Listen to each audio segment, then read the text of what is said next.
My son Ronnie wrote that text while I was sitting at the bank, holding a pen, seconds away from signing over my entire life savings. The same savings I had scraped together for 40 years.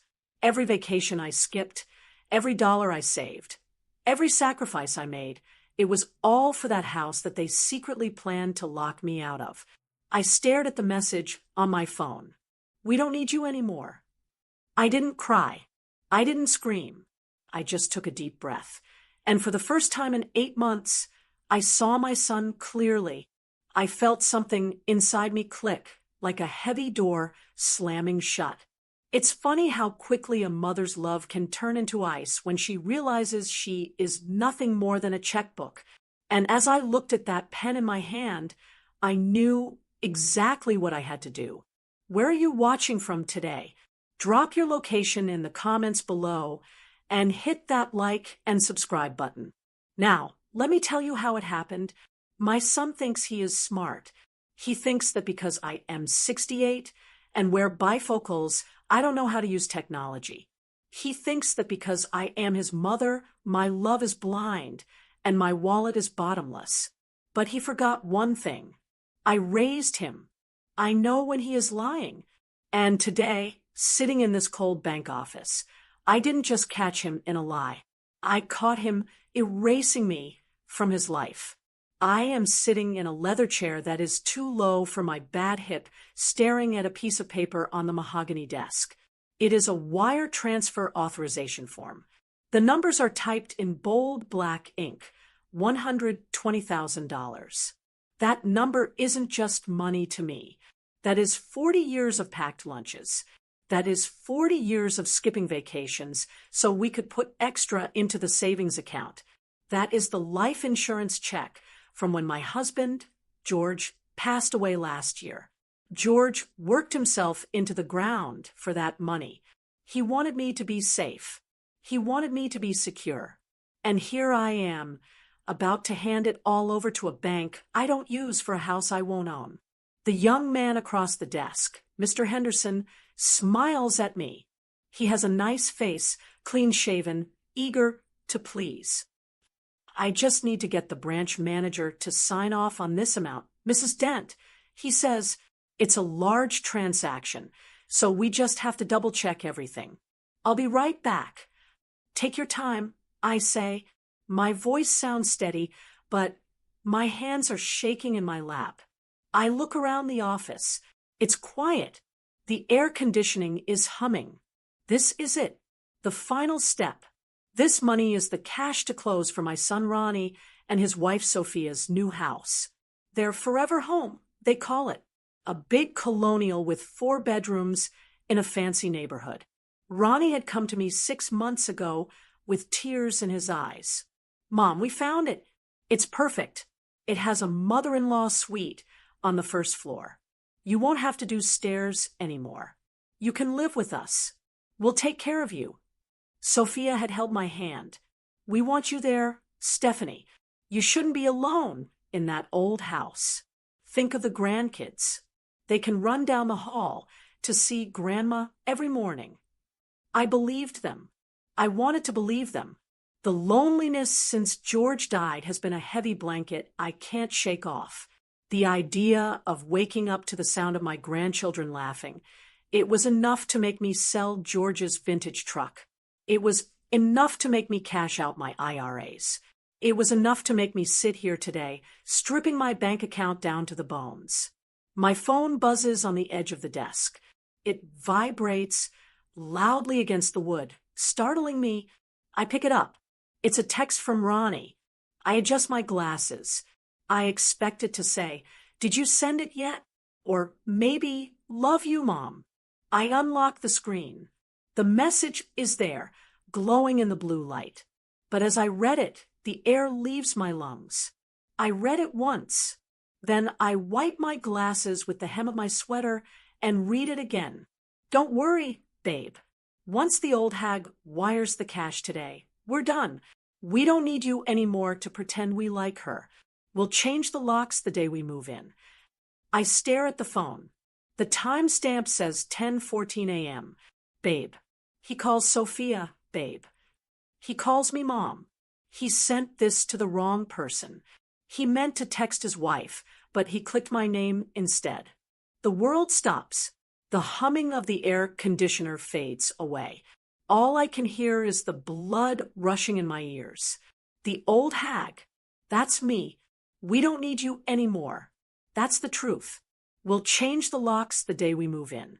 That's the plan. I put the phone down on the desk. My hand is strangely calm now. The shaking has stopped. People talk about heartbreak like it's a sharp pain, like a knife. But it's not. It's cold. It's a freezing cold that starts in your stomach and spreads to your fingertips. All those Sunday dinners where Sophia compliantly ate my pot roast, fake. All those times Ronnie hugged me and said I was the best mom in the world, a lie. The mother-in-law suite, it wasn't for me. It was probably for a rental income or maybe a game room. They never intended for me to live there. They just needed my money to buy the house. I look at the wire transfer form again. $120,000. If I sign this paper, I am homeless. I am broke. And I am locked out. They will take George's legacy and slam the door in my face. They are waiting for this money right now. They can't close on the house tomorrow without it. If this wire doesn't hit the title company's account by 5 p.m. today, the deal falls apart. Mr. Henderson walks back into the office. He looks cheerful. He is holding a pen. Okay, Mrs. Dent. Everything looks good on our end, he says, sitting down. He slides the paper toward me. Just need your signature right here at the bottom, and the funds will be wired immediately. They should receive it within the hour. He uncaps the pen and holds it out to me. I look at the pen. It's a nice pen, heavy and black. I think about George. I think about how his hands looked covered in grease from the garage, working extra shifts so we could have a nest egg. He didn't work those shifts for Ronnie to buy a mansion. He worked them for me, so I wouldn't have to worry. I look at the phone again. The screen has gone dark. Mrs. Dent, the banker asks gently, is everything all right? I take a deep breath. It is the clearest breath I have taken in 8 months. Actually, I say, my voice is soft. It doesn't crack. I have a question. Sure, he says. If I don't sign this, nothing happens, right? The money stays in my account. Mr. Henderson looks confused. Well, yes, but you said this was urgent for a closing tomorrow. It was, I say. I stand up. I pick up my purse. I pick up my phone. But I've changed my mind. You've changed your mind? He blinks. Do you want to transfer a different amount? No, I say. I look him right in the eye. I don't want to transfer anything. Cancel the transaction, please. Are you sure? He asks, looking concerned. If this is for a house, delaying it might cause issues with the contract. I smile. It's a small smile, but it feels genuine. I'm sure. I'm keeping my money. I turn around and walk out of the office. I leave the form sitting there on the desk, and signed. The lobby of the bank is bright. I walk past the tellers, past the security guard, and push through the heavy glass doors into the sunlight. The parking lot is hot. I walk to my 10-year-old sedan, the one Ronnie told me was an embarrassment and that I should sell. I get in the car and lock the doors. My phone buzzes again. Another text. It's Ronnie. Hey, Mom. Just checking in. Did the bank give you a hard time? Let me know when you get the confirmation number so I can forward it to the title company. Love you. He doesn't know. He hasn't looked at his phone to see his mistake yet. Or maybe he is just so arrogant he doesn't check his sent folder. He thinks the money is on the way. He thinks he has won. He thinks the old hag is sitting in that office signing away her future. I toss the phone onto the passenger seat. I don't reply. Let him wait. Let him sit there with Sophia, popping champagne, planning which color to paint the walls. Let them stare at their bank account, refreshing the page, waiting for a fortune that is never going to arrive. I put the car in reverse. They wanted to change the locks. That's fine. I just changed the entire future. The clock is ticking, Ronnie, and you have no idea what's coming. Driving home from the bank, the silence in my car feels different than it usually does. For the last year, silence has been my enemy. It has been a heavy, suffocating thing that filled every room of my house since George passed. But today, with the canceled wire transfer receipt tucked in my purse, the silence feels like armor. It feels like protection. My mind drifts back. I need to understand how I let it get this far. I am not a foolish woman. I worked as a bookkeeper for 30 years. I know how to balance a ledger. I know the value of $1. So how did I let my son and his wife trick me into emptying my life savings? It didn't happen overnight. It was a slow drip. It started 8 months ago, right around the first anniversary of George's funeral. That was the hardest month. The grief comes in waves, and that month I was drowning. The house felt too big. The yard was too much work. I would sit in George's old recliner in the evenings, staring at the TV, just waiting for the phone to ring. Waiting for anyone to remember I was still here. That is when Ronnie and Sophia started coming around. Before that, I'd be lucky to see them on holidays. They were always too busy with work or too tired from the week. But suddenly, they were there every Sunday. Sophia would bring over a lasagna. Ronnie would offer to mow the lawn. They filled the empty space in the living room with chatter. They made me feel needed again. They made me feel like a mother again, not just a widow. I didn't see the hook. I only saw the bait. One Sunday, after dinner, Sophia pulled out her tablet. She sat next to me on the sofa, smelling like expensive perfume, and rested her head on my shoulder. "Mom," she said, scrolling through pictures of houses. "Ronnie and I have been thinking. We worry about you in this big old place all alone. It's not safe." She showed me a listing. It was a beautiful house. Brick front, big windows, a manicured lawn. "Look at this," she said, tapping the screen. "It has a finished basement suite. It has its own bathroom, a little kitchenette, and a walkout patio. It's a mother-in-law suite, Mom." Ronnie chimed in from the other chair. "It would be perfect. We'd be upstairs, you'd be downstairs. You'd have your privacy, but we'd be right there if you needed anything. We could have coffee together every morning." I looked at the pictures. I imagined it. No more lonely nights. No more worrying if I slipped in the shower that no one would find me for days. I imagined waking up and hearing life in the house. "It's expensive," I had said, looking at the price. "We can handle the mortgage," Ronnie said quickly. "We just need a little help getting qualified. The bank is being tough on us." That was the first pull of the thread.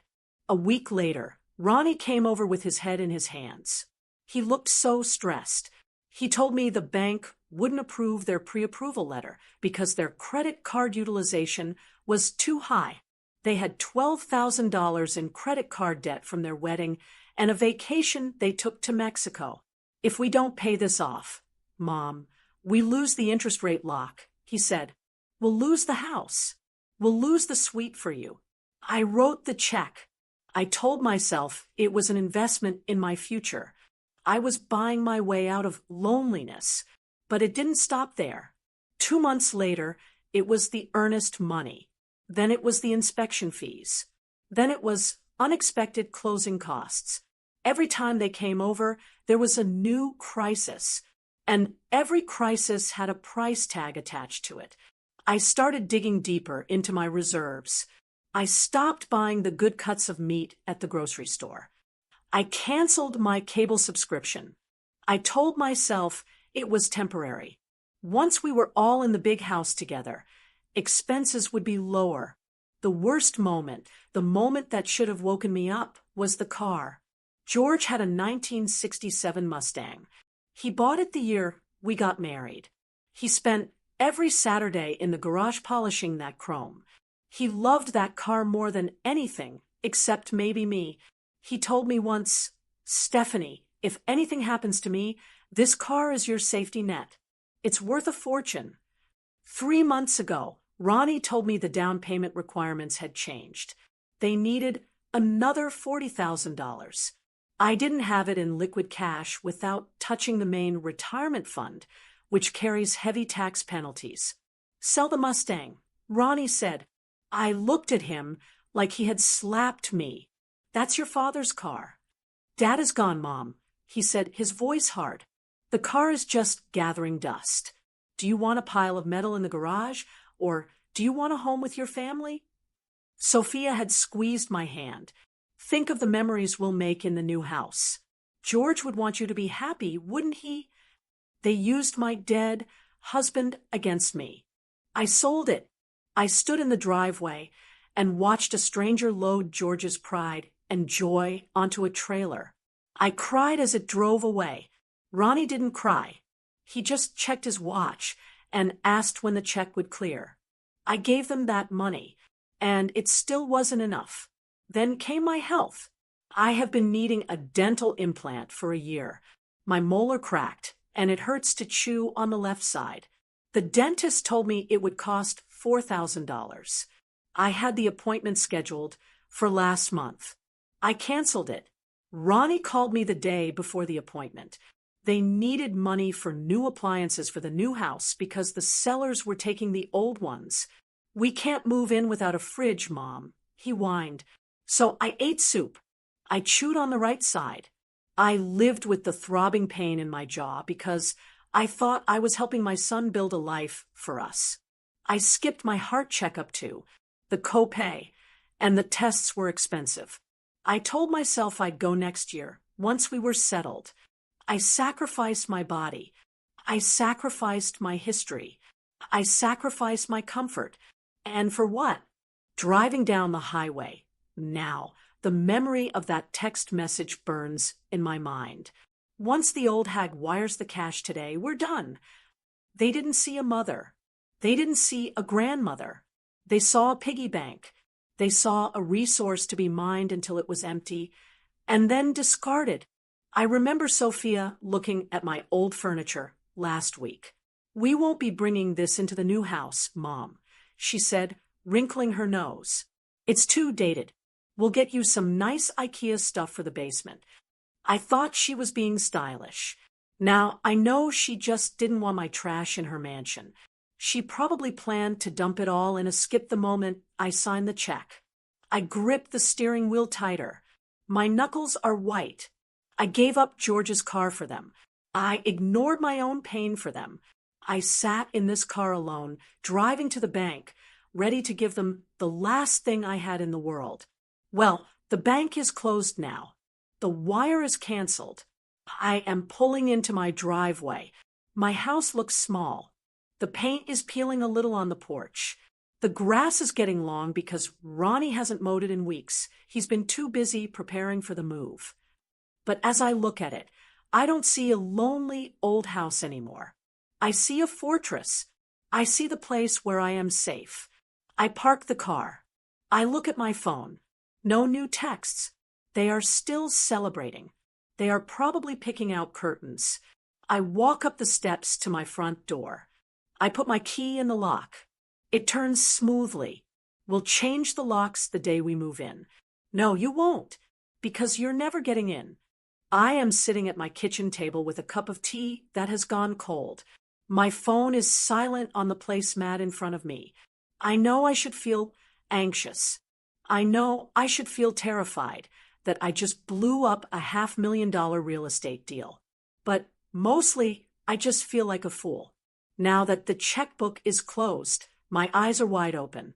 I am replaying the last 8 months in my head, looking for the signs I missed. The truth is, I didn't miss them.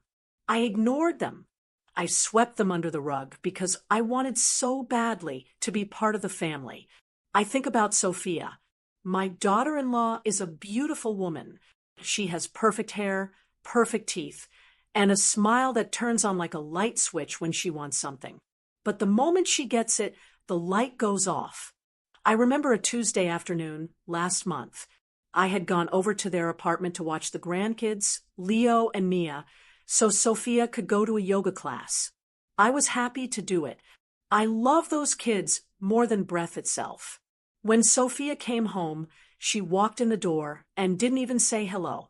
She just looked at the living room floor, where the kids had scattered some Legos.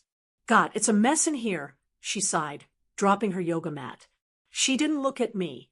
She looked through me. We were having fun, I said, starting to pick up the blocks.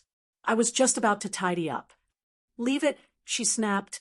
Then she put on that fake, sweet voice. You're too slow, Mom. I'll just do it myself. You should probably head home before it gets dark. You know how your eyes are. It wasn't an insult, exactly, but it felt like one. It was a reminder that I was old, that I was incompetent, that I was a burden who couldn't even pick up plastic blocks fast enough. I left feeling small. I left feeling like I had messed up, even though I had just given her 3 hours of free babysitting. That was Sophia's talent. She could make me feel grateful for the privilege of being treated like hired help. Then there was the furniture. 2 weeks ago, they came over to measure my space in the new house. The basement suite. I was excited. I walked them around my living room, pointing out the pieces I wanted to bring. My china cabinet, which George bought me for our 25th anniversary. The oak dining table where Ronnie ate his birthday cakes growing up. Sophia stood there with a tape measure, looking at my things like they were contaminated. Oh, Stephanie, she said, wrinkling her nose. This stuff is huge. And heavy. It's solid oak, I said proudly. They don't make them like this anymore. Yeah, well, the basement has a modern aesthetic, she said. She exchanged a look with Ronnie. I saw it. It was a quick roll of the eyes, a microscopic shake of the head. It said, "Can you believe she wants to bring this junk? Maybe we can sell this stuff on Facebook Marketplace," Sophia suggested. "Use the money to buy you something from IKEA.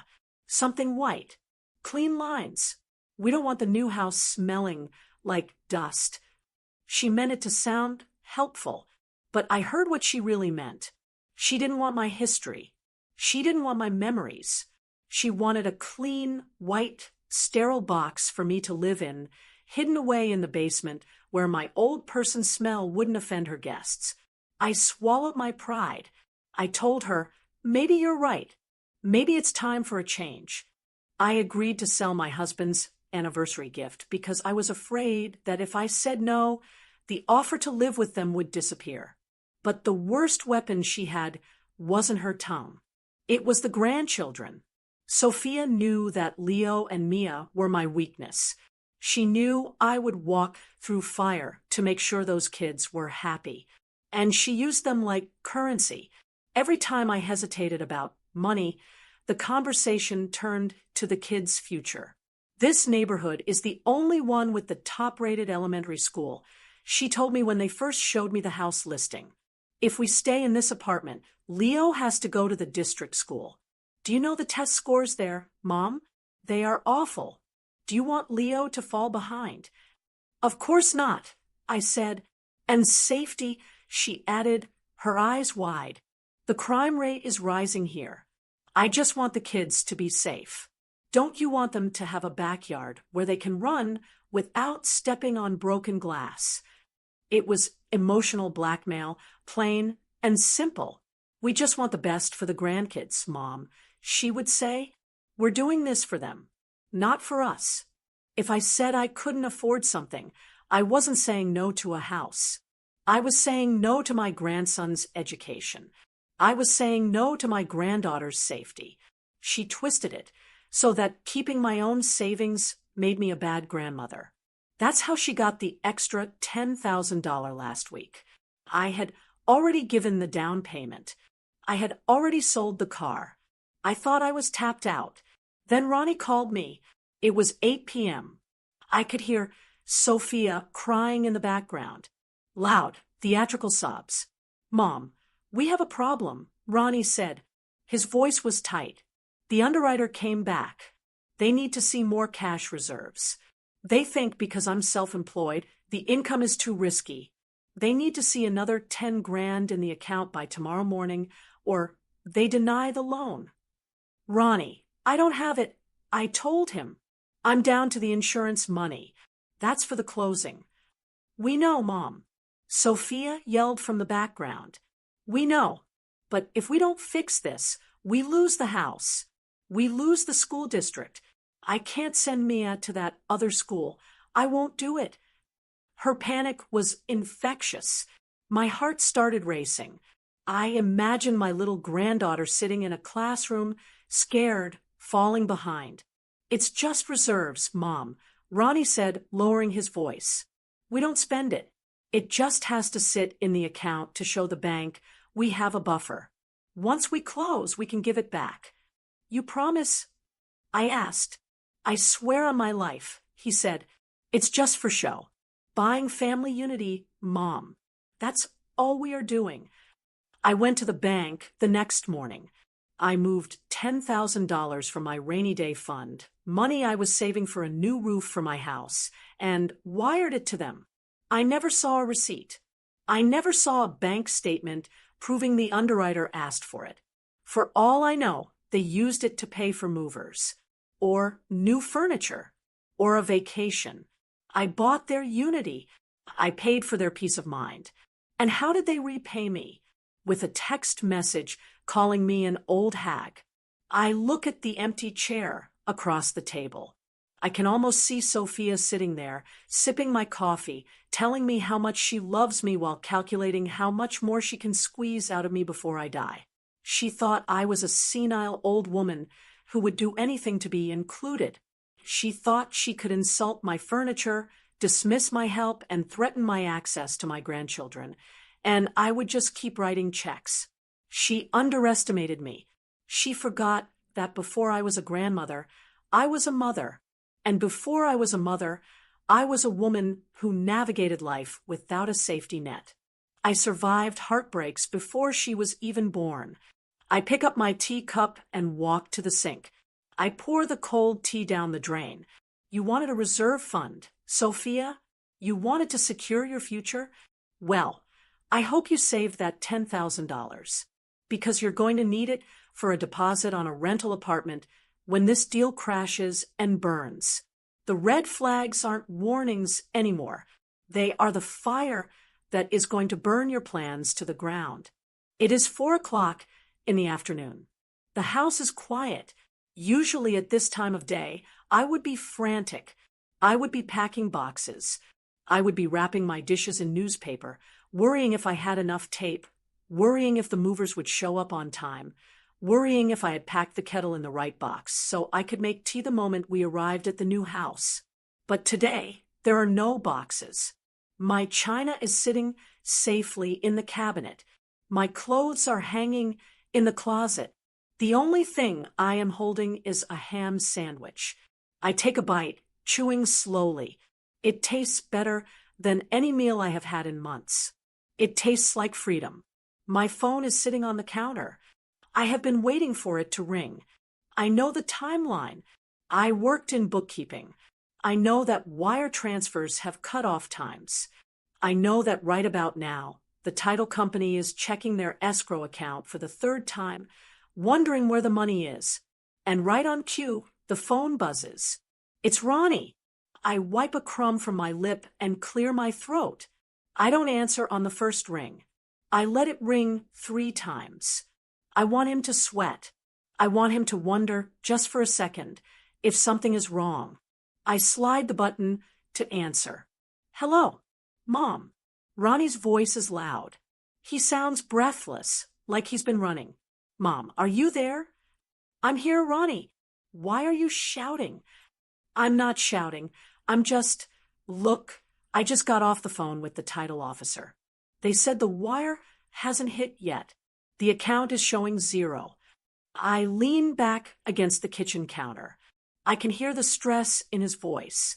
It's the sound of a man who is standing on a ledge and feels his foot slip. 0. I ask, keeping my voice calm. That's strange. Did you go to the bank? He asks. You went this morning, right? Like we talked about. Of course I did. I lie. The lie comes out smooth as silk. It doesn't feel like a sin. It feels like justice. I was there at 10 o'clock sharp. I sat with Mr. Henderson. Nice young man. We filled out all the paperwork. Then why isn't the money there? Ronnie demands. He isn't asking me. He is accusing me. Mom, if that money doesn't show up by close of business today, they push the closing. If they push the closing, the sellers might walk. They have a backup offer, remember? I know, honey, I say, but you know how banks are. Mr. Henderson said something about, oh, what was it? A batch processing delay. He said since it's over $100,000, it has to go through a federal clearinghouse or something. I am making this up, but it sounds official enough to work. Ronnie doesn't know anything about banking. He only knows how to spend money, not how to move it. A clearinghouse. He sighs, a long, frustrated sound. God, these people are incompetent. I told Sophia we should have done a cashier's check. Don't worry, I say. Mr. Henderson gave me a confirmation code. He said it's guaranteed to be there first thing in the morning, before you even sit down to sign. There is a pause. I can hear him talking to someone in the background, probably Sophia. He is repeating what I said. Batch processing. Clearing house. First thing in the morning. He comes back on the line. Okay, that makes sense. As long as it's there by 9 a.m. Our appointment is at 10 o'clock. It will be there, I say. You just get a good night's sleep. Tomorrow is a big day. Yeah, he says. His voice softens just a fraction. Thanks, Mom. Sorry I snapped. It's just this house. It means everything to us. I know it does. I say, give my love to the kids. I hang up. I stand there in my kitchen, feeling a strange mix of adrenaline and sadness. He believed me. He believed me because he thinks I am a harmless old woman who does exactly what she is told. He thinks I am incapable of deception. He doesn't realize that a mother protects her young, but she also protects her nest. And he just tried to kick me out of mine. I finish my sandwich and wash my plate.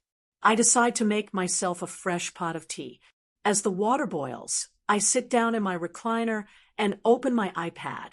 I usually check Facebook in the evenings to see pictures of my friends' grandchildren or look up recipes. Today, I go straight to Sophia's profile. She has posted 20 minutes ago. It is a picture of a bottle of Dom Perignon champagne sitting on a packing box. In the background, I can see their apartment is in chaos, boxes everywhere, bare walls. They are fully packed. They are ready to go.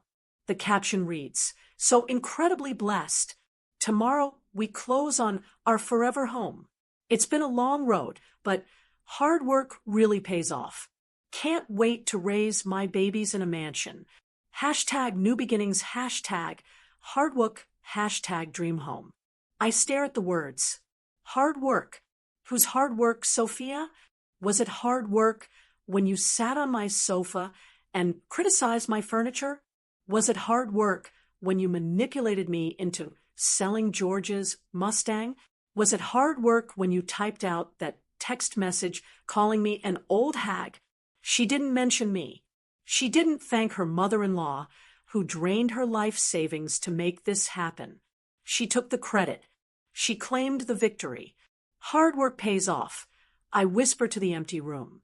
Yes, it does. And you're about to find out what happens when you don't do any. I close the Facebook app. I don't like the photo. I don't comment. I just let it sit there, a monument to her vanity. I switch apps to my bank. I log in with my fingerprint. The little wheel spins for a second, and then my dashboard loads. Checking account, $124,500. The numbers are black. They are solid. They are mine. If I had signed that paper this morning, That number would be $4,500. I would be destitute. I would be at their mercy, waiting for an allowance, waiting for permission to buy a new pair of shoes. But the money is still there. I feel a tear roll down my cheek. It's not a tear of regret. It's relief. It's the feeling of dodging a bullet that was aimed right at my heart. I take a sip of my tea. It is hot and strong. Outside, the sun is setting. The street lights are flickering on. In a few hours, Ronnie and Sophia will go to sleep on mattresses on the floor, surrounded by boxes, dreaming of the master suite in the new house. They will dream of the pool parties they will host. They will dream of the status they will have. They don't know that the moving truck they hired for tomorrow morning is going to have nowhere to go. They don't know that the sellers are going to walk away the minute the funds aren't verified. They don't know that they have already given notice on their apartment. They are about to be homeless, and they did it to themselves. I close my iPad and set it on the side table. I pull my Afghan blanket over my legs. You wanted a mansion, I say softly. You wanted to change the locks so the old hag couldn't get in. I look around my cozy living room. The shadows are long, but they aren't scary. Well, you won't need to change the locks, I say, because you will never step foot in that house. I close my eyes. For the first time in 8 months, I am going to sleep like a baby. Tomorrow is going to be a very long day for them. But for me, I think I might sleep in. I am in my garden. It is 10 o'clock in the morning. The sun is warm on my back, and I am deadheading the petunias. It is a mundane task, pinching off the dead blooms so the new ones can grow. It feels symbolic. I am removing the dead weight from my life today. I know exactly where my son is right now. I know because he sent me the calendar invite weeks ago, demanding I keep the time open just in case. He is at the title company downtown. It's a fancy office with glass walls and plush carpets. I can picture it perfectly. Ronnie is probably wearing his navy blue suit, the one I bought him for his cousin's wedding. Sophia is likely wearing something white or cream, trying to look like the wealthy housewife she desperately wants to be. They are sitting at a long mahogany table. The sellers are there, a nice couple in their 50s who are relocating to Florida. They have a moving truck idling in the parking lot, fully loaded, waiting for the word that the deed has recorded so they can hand over the keys and drive south. There is probably a bottle of champagne on ice in the corner. The real estate agents are there, smiling, calculating their commissions. Everyone is happy. Everyone is waiting for the final piece of the puzzle. Me, or rather my money. My phone is in my apron pocket. I feel it vibrating against my hip. I don't answer it yet. I pull a weed from the soil. I shake the dirt off the roots. It vibrates again and again. I wipe my hands on my apron. I take the phone out. It's Ronnie. I slide the button to answer. I don't say hello. I just listen. Mom, pick up. Mom. Ronnie is screaming. He isn't panicking yet. He is just impatient. Mom, are you there? I'm here, Ronnie. I say calmly. I'm in the garden. The garden? He sputters. Mom, we are at the table. The escrow officer just came in. She says the wire isn't showing up.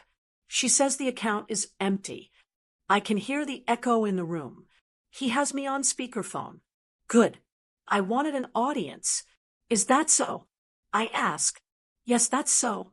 Sophia's voice cuts in. She sounds shrill. Stephanie, did you put the wrong routing number? We told you to double-check it. The sellers are staring at us. This is embarrassing. I didn't put the wrong number. Sophia, I say. Then what is going on? Ronnie demands. Mr. Henderson gave you a confirmation code, right? Read it to me. The officer is right here. We can track it. I hear a rustling sound. Someone else is speaking. It sounds like the escrow officer. Her voice is professional but firm. Mr. Dent, I just got off the phone with the bank's wire department directly. There is no pending incoming wire. The transfer was initiated yesterday, but it was flagged as canceled by sender at 10:15 a.m. The silence on the other end of the line is heavy. It is the kind of silence that happens right before a car crash. Canceled? Ronnie's voice cracks. That's impossible. My mother was there. She signed the papers. She didn't sign them, the officer says. The bank notes say the customer declined the transaction. Mom, Ronnie says. He sounds like a little boy now. Scared. Confused. Mom, what is she talking about? You told me you sent it. You said it was a batch delay. I take a deep breath. The air in my garden smells like fresh earth and basil. I lied, Ronnie. I say, what? I lied. I repeat. My voice is steady. I speak clearly so everyone in that conference room can hear me, the agents, the sellers, the officer. I didn't send the money. I canceled the wire 5 minutes after I sat down with Mr. Henderson. But why? Sophia screams. Why would you do that? We are sitting here. The movers are outside. You can't do this to us. I can, I say, and I did. But we're family. Ronnie yells. You promised. You said you wanted to help us. You said you wanted to be with the grandkids. I did want that, Ronnie. I say, I wanted that more than anything. I sold your father's car for that. I emptied my savings for that. Then fix it, he begs. Just wire it now. We can wait. We can pay a rush fee. Just tell them it was a mistake. It wasn't a mistake, I say. The only mistake was the text message you sent me yesterday morning. Text message. Ronnie stammers. What text message? The one you meant for your wife. I say, the one where you called me an old hack. The one where you said, once she wires the cash, we're done. The one where you planned to change the locks the day you moved in. The silence on the other end is absolute. It is deafening. I continue. I read it, Ronnie. I read every word. You didn't want a mother. You wanted a checkbook. And you definitely didn't want me living in that basement. Mom, no, that was a joke. Ronnie stammers, but his voice is shaking. He knows he is caught. I didn't mean it like that. You misunderstood. I understood perfectly. I say, you said you didn't need me anymore. You said you were done pretending to like me. So, I decided to give you exactly what you wanted. I am stepping out of your life. And I am taking my money with me. You can't do this. Sophia shrieks. She sounds unhinged. We have already given notice on our apartment. We have nowhere to go. You are making us homeless. You are adults. I say cold as ice. Figure it out. I hear a chair scrape back on the other end. A deep male voice. The seller speaks up. He sounds furious. This deal is dead. We aren't waiting around for family drama. I have another buyer interested. We're done here. No, wait. Ronnie pleads. Please, give us 24 hours. We can find another lender. We can. You don't have the funds. The seller snaps. And frankly, son, after hearing that, I wouldn't sell you a bicycle, let alone my house. Come on, honey, let's go. Mom. Ronnie yells into the phone. Mom, stop them. Tell them you'll send it. Please.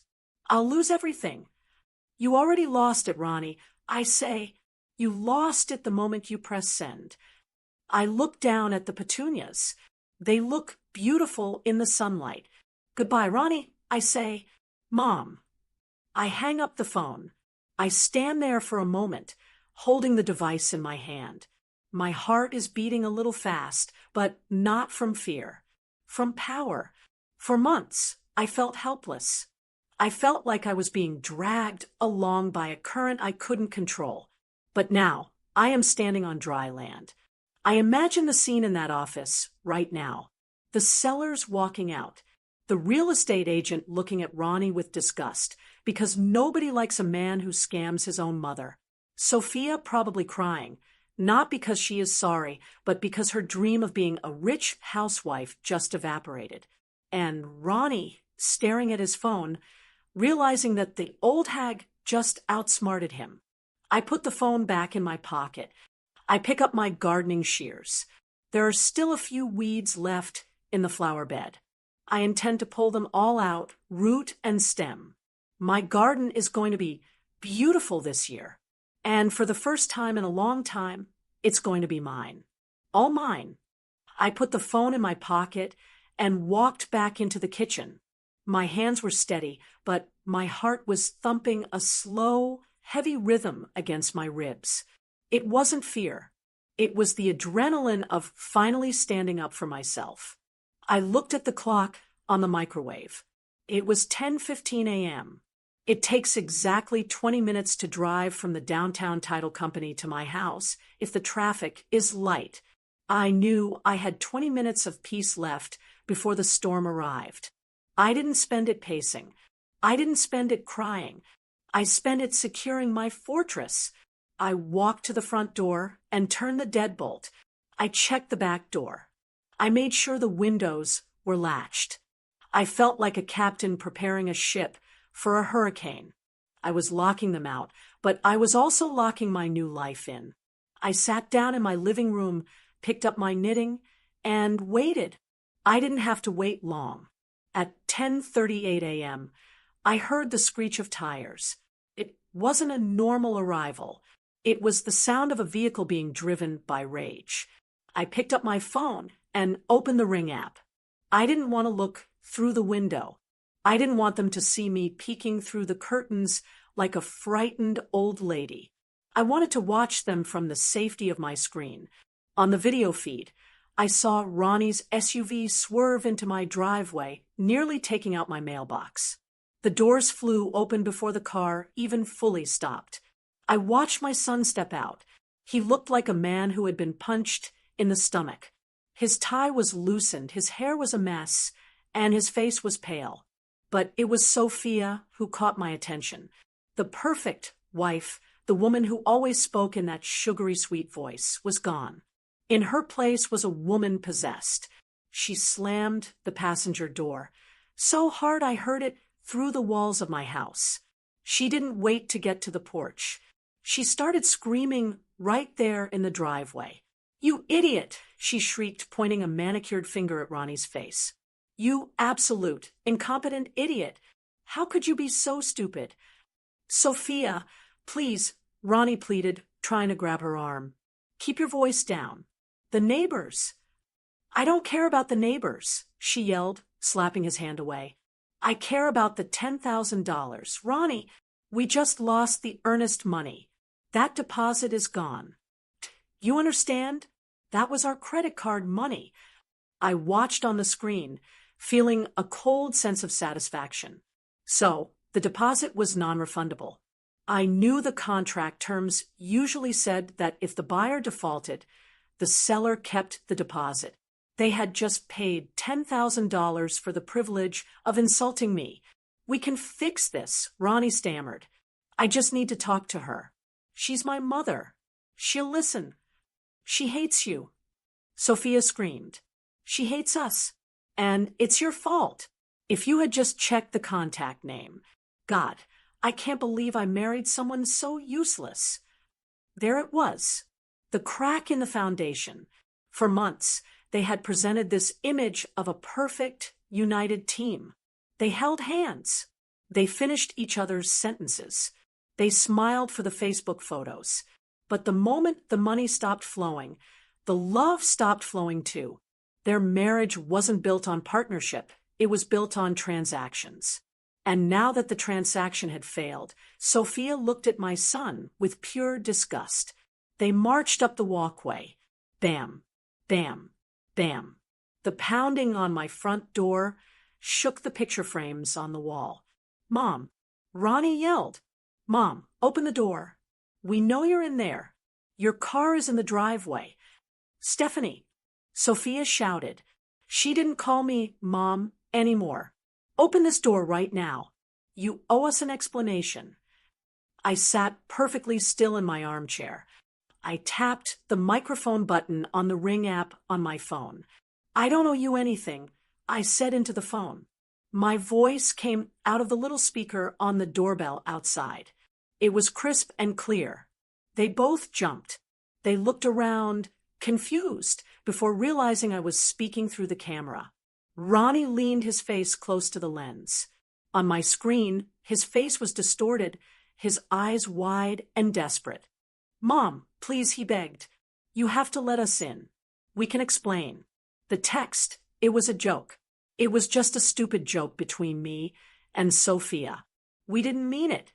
"Stop lying, Ronnie," I said calmly. "I watched you in the driveway just now. I heard Sophia call you useless. I heard you worrying about the deposit. You aren't sorry for what you said. You were sorry you got caught. We are going to lose the apartment." Sophia yelled, pushing Ronnie aside to shout at the camera. "We gave notice. We have to be out by the 1st of the month. Where are we supposed to go? Are you really going to let your grandchildren live on the street?"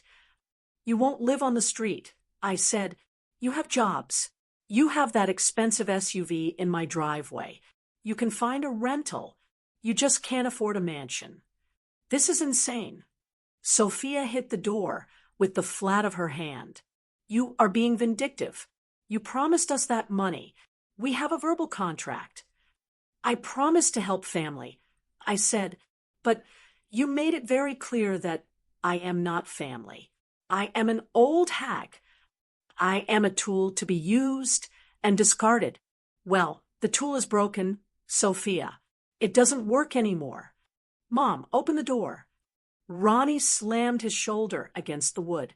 "I'm not leaving until you talk to me face to face." The wood groaned. I felt a spark of anger.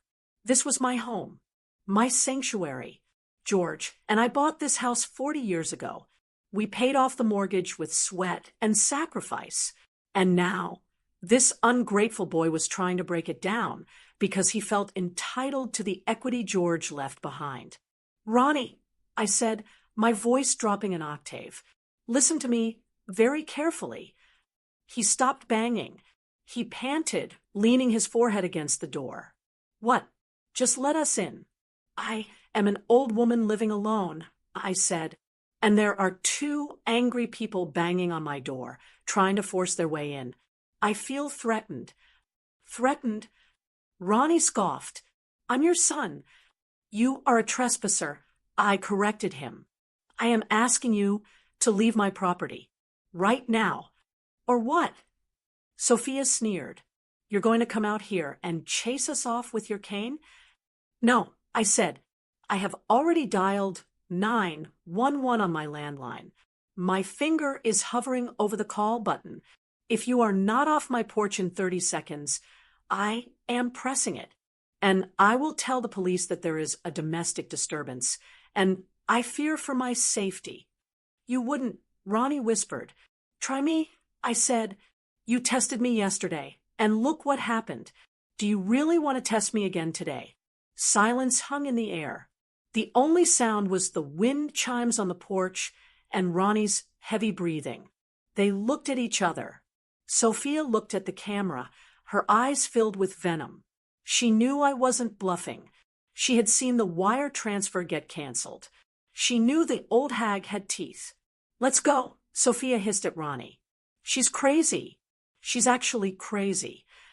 "Mom," Ronnie said, "one last weak attempt." 20 seconds, I said. Ronnie kicked the doormat. He turned around, defeated. He walked down the steps, his shoulders slumped.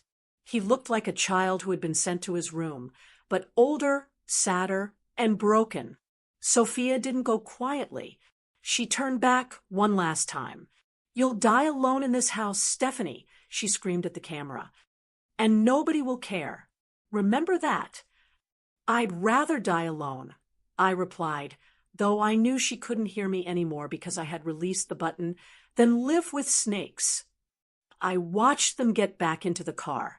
The argument started up again, instantly. I could see Sophia's hands flying, chopping the air, screaming at him. Ronnie just stared out the window. They backed out of the driveway and sped off down the street. I sat there for a long time, watching the empty driveway on my phone screen. My house was quiet again. My door was still locked. My money was still in the bank. My heart hurt. It hurt to see my son so low. It hurt to be spoken to like that. But as I looked around my living room, at the furniture Sophia wanted to throw away, at the photos of George on the mantel, I realized something. I wasn't losing a son. I was regaining my dignity. I stood up and walked to the kitchen. I picked up the kettle. My hands weren't shaking anymore. Good riddance, I said aloud. And then I made myself a fresh cup of tea. The week after the showdown on my porch was the longest week of my life. It wasn't long because I was lonely. It was long because my phone refused to stay quiet. If you have ever tried to break up with a bad boyfriend, you know the drill. First, they panic. Then, they get angry. Then, they beg. Finally, they threaten. My son, a grown man of 40, went through every single one of these stages in 7 days. Monday and Tuesday were the panic days. My voicemail filled up within hours. I stopped listening to them after the third one, but the tone was always the same. Ronnie sounded desperate. Mom, please, we can fix this. Mom, the sellers gave us a 48-hour extension. Just call the bank. Mom, are you really going to throw away our relationship over a text message? He wasn't hearing me. He still thought this was a negotiation. He thought I was throwing a tantrum, and that if he just pushed the right buttons, I would calm down and open the checkbook again. He didn't realize that the bank was closed for business. Permanently. By Wednesday, the panic turned into anger. The text started coming in all caps. He accused me of being selfish. He told me that Dad would be ashamed of me. That one stung a little, I admit. George was a soft-hearted man. He probably would have forgiven them. But George isn't here to see his son call his wife an old hag. If he were, I think he would have been the one changing the locks. I didn't reply to a single message. I learned a long time ago that you cannot reason with unreasonable people. Any response, even a no, just gives them fuel to keep the fire burning. So I starved the fire. I let their anger burn itself out in the void of my silence. Thursday was the day they played their ace card. I was sitting in my sunroom, reading a book, when my phone chimed with a notification from Sophia. I hadn't heard from her since she screamed at my Ring camera. I knew she was the architect behind all of this, so I braced myself before looking at the screen. It wasn't a text. It was a picture. It was a photo of my grandson, Leo, and my granddaughter, Mia. They were sitting on the floor of their apartment, looking sad, holding a cardboard sign that said, "We miss you, Grandma." My heart cracked. I touched the screen, tracing their little faces. I missed them so much it physically hurt my chest. I hadn't seen them in 2 weeks. I missed the way Leo smelled like peanut butter. I missed the way Mia would ask me to braid her hair. Then the text message followed. "You are confusing them, Stephanie. They keep asking why we can't go to the big house. They are crying because their grandmother doesn't love them enough to help their daddy. You ruined our lives. And until you fix this, you will never see your grandchildren again. Don't bother coming to Leo's soccer game on Saturday. You aren't welcome." I stared at the phone. My hands started to shake. This was it. The nuclear option. The thing every grandmother fears more than death. Being cut off. Being erased from the lives of the little people she loves more than anything. For a moment, I wavered. I thought about the money in the bank. Was it worth it? Was $120,000 worth never hugging Mia again? Maybe I should just pay it. Maybe I should just surrender and let them treat me like dirt, just so I can sit on the sidelines of a soccer game. I put the phone down and walked to the kitchen. I needed to talk to someone. I couldn't keep this inside. I called Barbara. Barbara has been my best friend since high school. She is a tough woman, a retired nurse who has seen everything. She came over 20 minutes later with a coffee cake and a look of determination. We sat at the kitchen table.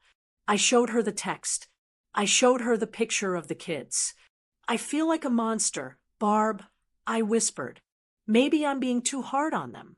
Maybe I should just give them the money. Barbara looked at me over the rim of her glasses. Stephanie Dent, look at me. I looked up. Did you abuse them? She asked. No, I said. Did you neglect them? Never. Did you love them and support them until they spit in your face? Yes. Then you are not the monster, she said firmly. She pointed at the phone. This isn't love, Stephanie. This is a ransom note. She was right. The word hung in the air between us. Ransom? I took a sip of coffee. The fog in my brain started to clear. Sophia is using those children like poker chips, Barbara said. She thinks that because you love them, she owns you. She thinks she can trade access to them for cash. I thought about it. I thought about what it would be like if I gave in. I would pay the money. I would get the house. And then what? Next month, they would need furniture.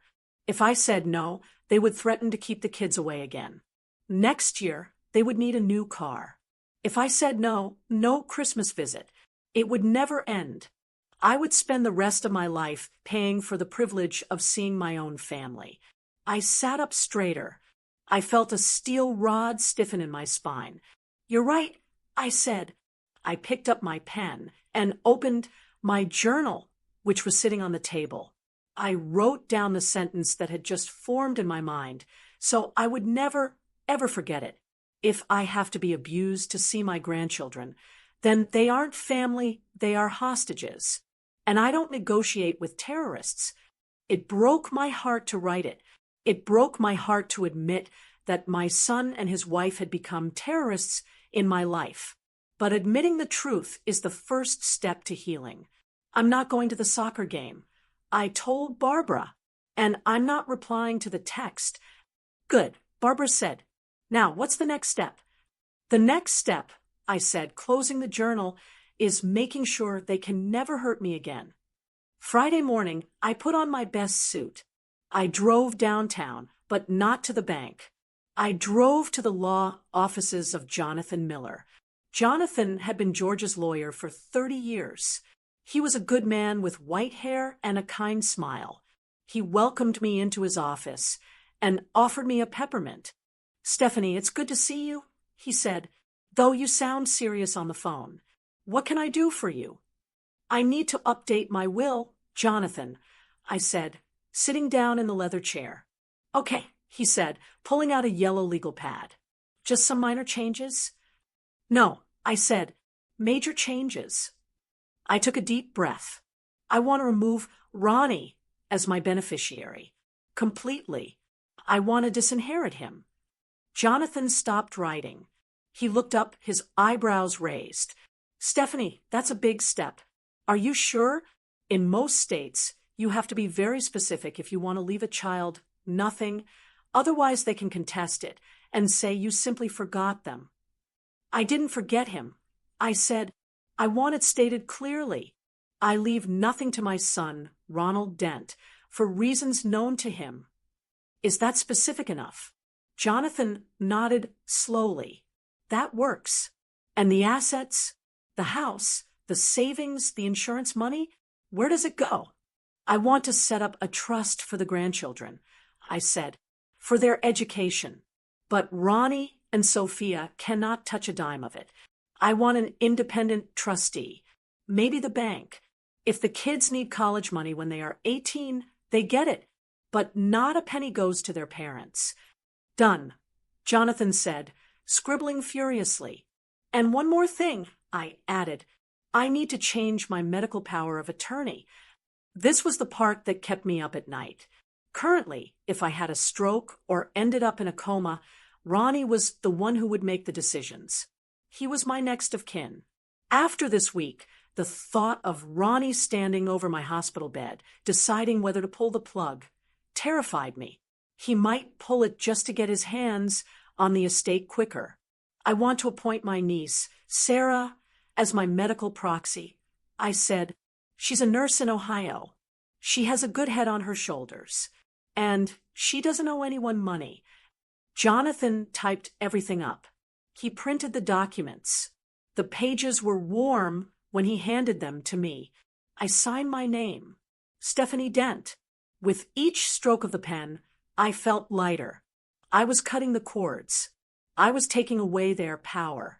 They could scream, they could threaten, they could withhold the grandchildren, but they could no longer wait for me to die so they could cash out.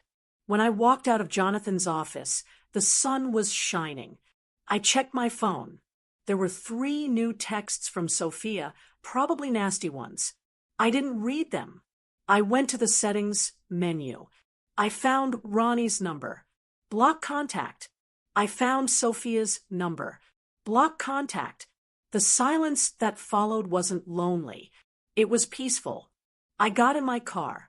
I miss my grandkids. Yes, my heart ached for them. But I knew that one day, when they were older, they would come looking for me. And when they did, I would be here, healthy, solvent, and whole. I wasn't a victim anymore. I was free. 3 months have passed since the day I blocked my son's phone number. I am not in my kitchen anymore. I am not weeding my garden. I am sitting at a small, round iron table on a cobblestone street. The air smells like roasted coffee beans and warm pastry. The sun is shining, but it's a different sun than the one in Ohio. It feels older, richer. I am in Rome. For 40 years, George and I talked about this trip. We had a jar in the pantry labeled the Italy Fund. We would put spare change in it. Sometimes, if George worked overtime, he'd fold up a $20 bill and slip it in with a wink. One day, Steph, he would say, we're going to eat pasta until we can't breathe. But one day never came. The roof needed fixing. The car broke down. Ronnie needed braces. Ronnie needed college tuition. Ronnie needed a wedding. The jar was always the first thing we raided when life got expensive. We sacrificed our dream so everyone else could have theirs. Well, George isn't here to see it, but I made it. I dipped into that $120,000. I took out enough for a first-class ticket, a nice hotel near the Pantheon, and a new wardrobe that doesn't look like something an old hag would wear. I am sipping a cappuccino, my second one today, and watching the people walk by. I feel a peace I haven't felt in years. I thought that without family, I would feel empty. I thought I would feel like a ghost, but I don't.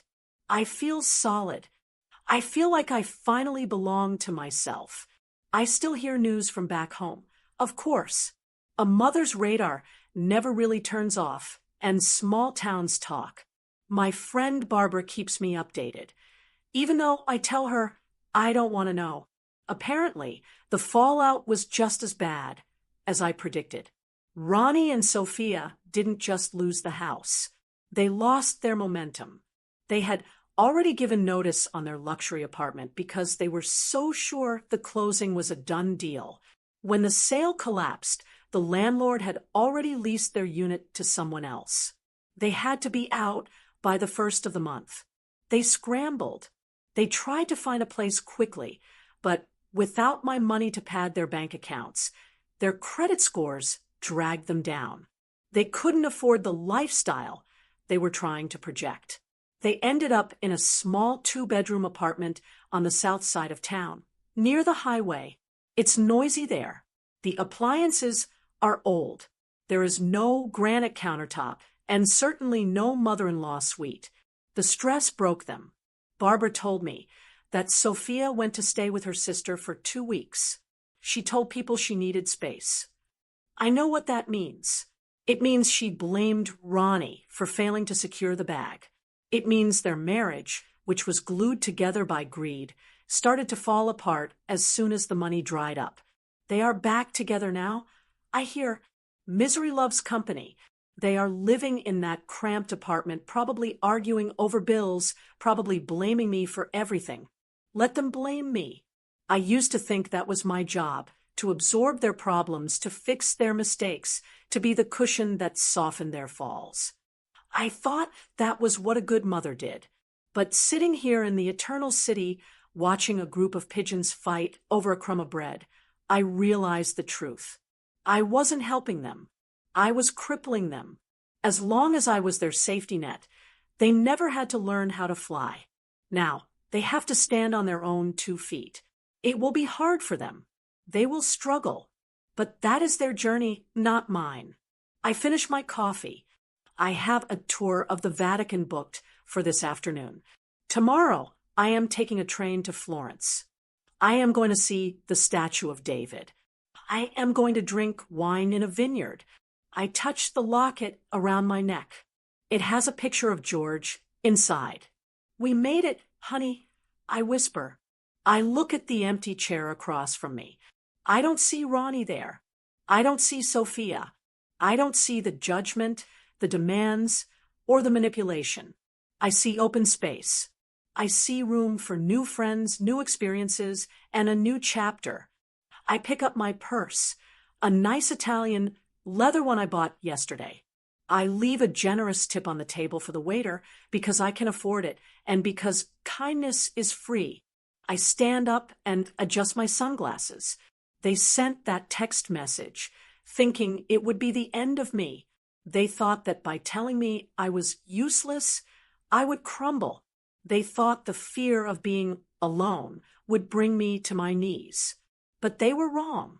They wrote that they didn't need me anymore. And they were right, because I realized I didn't need them either. I'm finally free. Did you like the story? And which city are you listening from? Let's meet in the comments. If you liked the story, you can support me by sending a super thanks so I can keep bringing more stories like this. Thank you so much for your sweet support. I'm looking forward to your comments on the story. On the screen, you can see 2 new life stories that I highly recommend. There's so much more on my channel. Don't forget to subscribe. See you in the next life story.